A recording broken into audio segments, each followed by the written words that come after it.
হুগলির খানাকুলের ভয়ঙ্কর পরিস্থিতি, একেবারে জলের তলায় চলে গেছে। এইচএসসি হাবিব মিডিয়া ও শেখালা টিভি, আমি শেখ হাবিব রয়েছি আপনাদের সঙ্গে। আমি এই মুহূর্তে উপস্থিত আছি খানাকুল থানার অন্তর্গত হুগলি থানা খানাকুল, একেবারে জনমগ্ন এলাকা। ডিবিসির জল ছাড়াই ভয়ঙ্কর রূপ ধারণ করেছে রূপনারায়ণ ও মন্দেশ্বরী। খানাকুল থানার মানুষ খুবই কষ্টের মধ্যে আছে।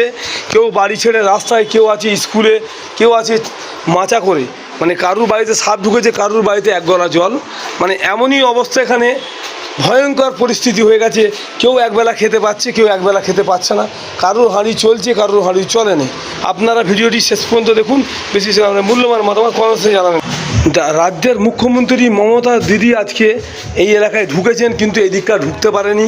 উনি ওই দিক থেকে নিয়ে বেড়ে গেছে, জল প্রচুর, ঢুকতে পারেনি। সেই কারণে এক কোমর জল হয়ে গেছে। বাস স্ট্যান্ডে কোনো গাড়ি আর নেই, একখানায় গাড়ি পড়ে আছে।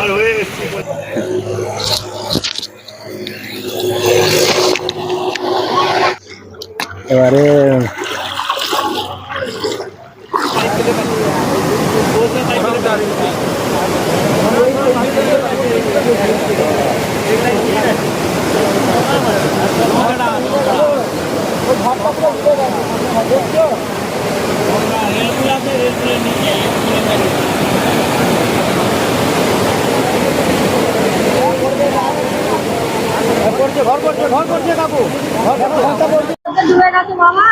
আচ্ছা, এখন কোথায় যাচ্ছেন আপনি? ওখানে আশ্রয় দেয়নি সরকারের থেকে কোনো? আচ্ছা, বাড়ি কোথায়? আমার বাড়ি গড়েঘাট। এই জায়গাটার নাম কি গড়েঘাট? হ্যাঁ, এটা গড়েঘাট। মানে কি এটা খানাকুল? এটা খানাকুল। খানাকুল থানা এলাকা, তাই? খানাকুল থানা। মানে এটা কি দীর্ঘদিন এরকম হয়? হ্যাঁ, এই প্রত্যেক বছর। খানাকুল কিন্তু একবারে খানা হয়ে আছে প্রত্যেক বছর। একটু জল বাড়লেই আমাদের এখানে ডুবে যায়, লোক চলাচল হচ্ছে না। এই নৌকা নিয়ে চলাচল করতে হয়, বাইক মানুষ নিয়ে পারাপার হলে অনেক টাকা খরচা। গরিব মানুষের বিশাল দুঃখ হয়ে যায় এই জায়গাটাও। মানে একটা পার হেড কত নেয়? পার হেড একটা বাইক পার করতে গেলে 50 টাকা, একটা মানুষ পার হলে 10 টাকা। হ্যাঁ, কোন নদী? এখান থেকে আমরা যে দাঁড়িয়ে আছি, এখান থেকে রূপনারায়ণ নদীর পার হচ্ছে মোটামুটি 1000 ফুট দূরত্বে। সেখানে এই জলের উচ্চতা 4 ফুট থেকে 5 ফুট হাইটে ধরে রেখেছে বাঁধটি। যে কোনো মুহূর্তে যদি বাঁধটা কেটে যায়, আমরা এই মুহূর্তে যদি কেটে যায়, এখানে আমরা দাঁড়িয়ে থাকতে পারবো না, সবাই ডুবে যাবে, এখনই ডুবে যাবো, এখন একসাথে জল। সেই মুহূর্তে প্রশাসনের কাছে বহু দাবি করা হয়েছে, এই ডুবো রাস্তাটা জল নিষ্কাশনের জন্য ব্যবস্থা রাখতেই হবে। এখানে উঁচু করে বাঁধ করলে হবে না। যদি এখানে দাবি মতো উঁচু বাঁধ করে দেয়, তাহলে যারা বাঁধের পশ্চিম পুটে আছে, ঘোড়াদহ, খান্নগরি, কাগনান, তাহলে এই সমস্ত লোককে বাঁচানো যাবে না। এখানে যে পরিস্থিতি আছে, সরকার বাহাদুরের কাছে আমাদের দাবি, বহুদিনের দাবি, যে গড়েঘাট থেকে জগদীশতলা পর্যন্ত এর জল নিষ্কাশনের ব্যবস্থাও রাখতে হবে।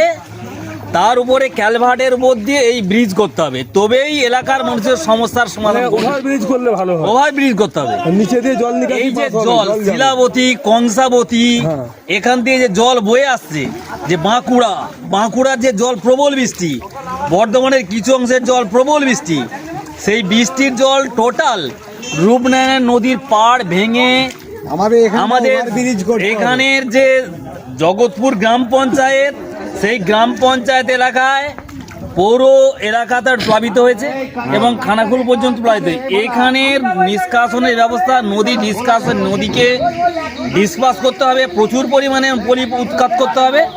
তার ফলে এখানে বন্যা নিয়ন্ত্রণ করা যাবে, তাহলেও নারে হবে না। আর একটা প্রধান কারণ হচ্ছে এখানে জলটার বাইরে যাওয়ার জন্যে, যেখানে আমাদের কাটাখাল বলে, সেই কাটাখালটা উপর থেকে নিচে এসে ছেড়ে দিয়েছে। যে বর্ধমান জল, সেই বর্ধমানের কিছুটা অংশের জল মায়াপুরের উপর দিয়ে জল বয়ে এসছে একটা নদী, সেই নদীর জলও এখানে ছেড়ে দেওয়া আছে। তার নিচে কোনো পরিষ্কার করা হয়নি, ডেজার চালানো। তারপরে এই ঘটনা ঘটেছে।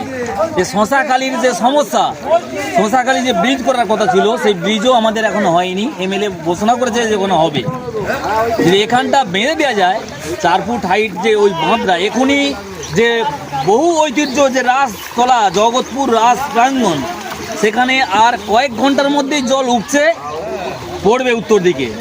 এই পড়ার ফলে আর কিছুক্ষণ মানে ঘন্টা 4-এর মধ্যেই আমরা যেখানে দাঁড়িয়ে কথা বলছি সেখানেই 4 ফুট জল এখনই কয়েক ঘন্টার মধ্যেই বেড়ে যাবে। আমার দিকে এখন সরে যেতে হবে।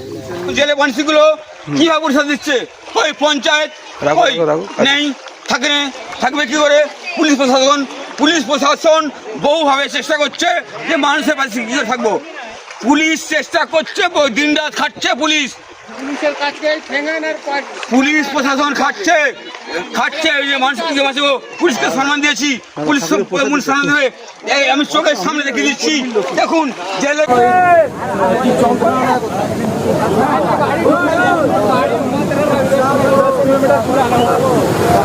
আধার কার্ডটা ধরতে পারে